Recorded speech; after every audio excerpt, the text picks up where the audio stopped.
Michale, dneska tomu zápasu chybělo asi jenom to, aby jsme vyhráli, je to tak? Tak jasné, je to škoda dneska. Mali sme tam do šanci, my sme ich nepremenili, oni hej, po našich chybách tam v obrane a boli sme dosť vylučovaní. Škoda toho zápasu, mrzí nás to, ale musíme ísť ďalej. Co bylo největší překážkou? Golman byl hodně rozchytaný asi dneska. Tak vravím, nepremenili sme tam tie šance, hlavne v prvej tretine.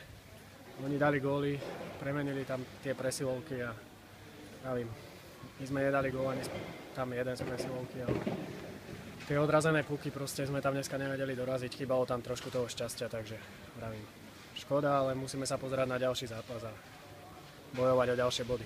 Každopádně bylo vyprodáno, atmosféra asi úžasná, i fanoušci hostů přijeli, takže to byl zápas v tomhle směru asi výborný. Tak je to tu krása, každý zápas, ľudia chodia, pozbudzujú, hrá sa tu super, ženú nás dopredu, takže vravím, mrzí nás to aj kvôli ním dneska, no ale už s tým teraz nič nenarobíme a musíme vyhrať ďalší zápas.